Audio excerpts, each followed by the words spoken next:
De volta com os donos da bola. E aí, qual que é a sua programação para essa semana, hein? Eu convido você a chamar todo mundo e dar aquele passeio caprichado, sabe onde? No Vale Sul Shopping. Lá você tem de tudo que precisa para se divertir com a família toda. Além disso, tem toda a tranquilidade e conforto com estacionamento coberto e manobrista no subsolo. Você fica longe, livre de procurar as vagas, né? Tem também academia moderna para o seu treino e lojas do seu esporte favorito. Tem também livraria com lançamentos aclamados e cafés deliciosos, restaurantes com o melhor da gastronomia, além de boliche com snooker bar. Visite você também a expansão do Vale Sul Shopping, com você em todos os momentos. Agora vamos falar de futebol feminino. Daqui a pouco, às 3 da tarde, o São José entra em campo no estádio Junqueira Aires, em São Francisco do Conde, lá na Bahia. O confronto vai ser com o time do São Francisco. A partida é válida, então, pelo fechamento do primeiro turno da fase de classificação. Carmo, o São José precisa da vitória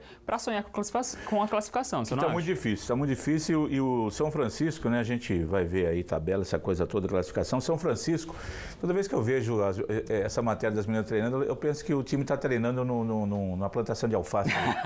Tudo verdinho, alto, assim, tá alto ali o gramado. Tá precisando passar uma máquina lá para resolver o negócio.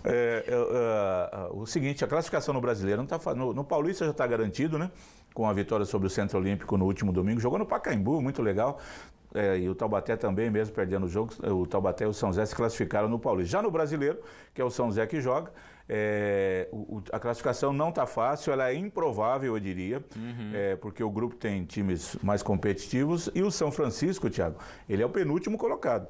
O São José, ele conseguiu uma vitória apenas contra o Lanterna, né, do campeonato. Vamos dar uma olhadinha aí que é o Pinheirense. São Francisco ali, ó, é o jogo do antepenúltimo com o penúltimo. O São José tem 5 pontos, uma vitória. O São Francisco tem 4 pontos, uma vitória. De quem eles ganharam?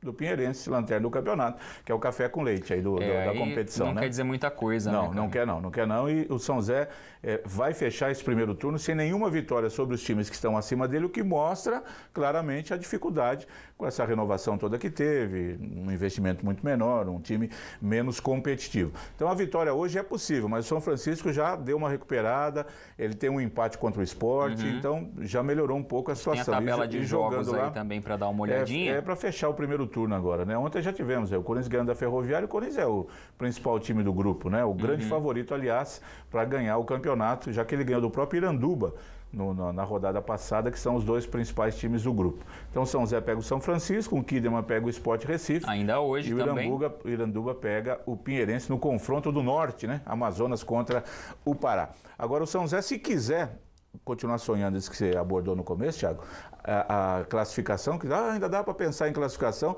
tem que ganhar hoje. Se não vencer hoje, o empate é trágico, a derrota é para desanimar mesmo. O cenário é difícil, mas não é impossível. Não, dá para ganhar. Pois é, falando agora do Esporte Clube Taubaté, o Burrão fez algumas contratações aí para encorpar o time sub-20 que vai disputar a Copa Paulista desse ano. Vamos conferir as novidades no elenco taubatiano.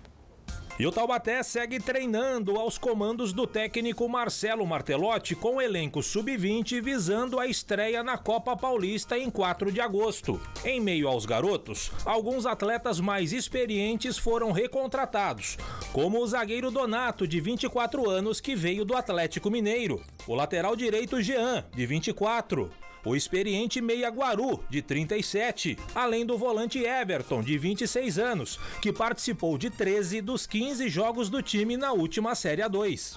As novidades ficam por conta do atacante Eduardo, de 23 anos e 1,91 m de altura. Esse ano ele estava no Luverdense, porém no ano passado, jogando pelo Santa Maria do Rio Grande do Sul, marcou 9 gols em 14 jogos no Gauchão. Além deles, firmaram vínculos com o Burrão o zagueiro Cezinha, de 31 anos, campeão da Copa do Brasil com o Vasco da Gama em 2011, e o experiente volante Moradei, de 33, campeão brasileiro com o Corinthians.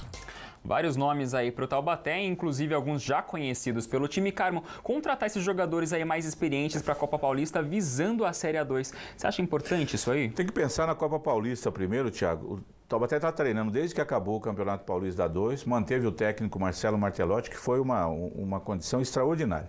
E aí pegou a garotada. O Taubaté nem entrou no Campeonato Paulista Sub-20 porque pegou os garotos de lá e os garotos estão treinando com o Marcelo Martelotti. Jogar só com os garotos, lógico, a diretoria sabe que o time não ia conseguir nada. Aí precisava reforçar o time com jogadores mais conhecidos aí que a gente viu, o Moradei de volta, o Guaru já bem veterano, que já atuou. Bom, a maioria aí já conhece o próprio Taubaté. O Cezinha, citado aí, até que foi campeão com o Vasco da Gama na Copa do Brasil de 2011, né? Quando o Vasco foi o campeão, o Fernando Praz estava lá no gol. É aquele jogador que atuou no Santo André, surgiu no Santo André, na final contra o Santos em 2010, num time do Santo André extraordinário, né? Que depois do Sérgio Soares, que vários jogadores foram aí para outros lugares do Brasil, o Rodriguinho, o Cicinho, o Branquinho, vários jogadores que apareceram no futebol. O Cezinha, ele deixou de ser profissional, inclusive a gente fez uma matéria com ele no antigo Band Vale Esportes, quando ele estava jogando no futebol amador de São Zé, no Primavera, tinha abandonado o profissional, não queria mais, tinha tido algumas desilusões, depois voltou para o Paraná, jogar no Paraná, e agora tem essa chance de novo no Taubaté, já mais rodado, com uma experiência, uma boa sorte para ele, tomara que dê certo. O Taubaté tem que jogar, não é só pensar na 2 já do ano que vem, acho que primeiro tem que entrar na Copa Paulista, fazer um trabalho, Thiago, que ele nunca fez. O Taubaté sempre entrou na Copa Paulista apenas como participante, mero participante. Esse ano, por aquilo que a gente está vendo, o Taubaté quer entrar como protagonista. Sim. Fazer uma boa competição, pensando em chegar mais adiante. A gente tem aqui a tabela, então, só para o torcedor já ir se familiarizando com ela, né? Que é só em agosto, a estreia na Copa Paulista, mas já dá para ter uma noção. A estreia em 4 de agosto, né, cara? No sábado.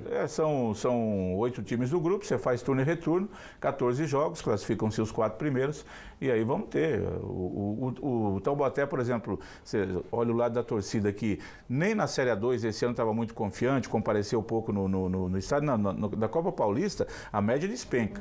Então, o time tem que levar o torcedor para o estádio, o time tem que fazer uma boa campanha para o torcedor olhar e falar, poxa, só falam bem, o time está ganhando, começa a ir. Começa jogando fora de casa, né, mas cara? aí se você vai e ganha o jogo lá do São Bernardo, que é um time de Série A2, você já vem, adversário de conhecimento do Taubaté, você já vem para o primeiro jogo em casa mais animado, né? Vamos esperar, tem que esperar aí os resultados, a gente aguarda. Vamos aguardar então para a retomada do Burrão aí na Copa Paulista, né? E no próximo bloco tem o quadro Mundão do Esporte Especial Mundial da Rússia. Vamos falar dele, é claro, Cristiano Ronaldo. Até já!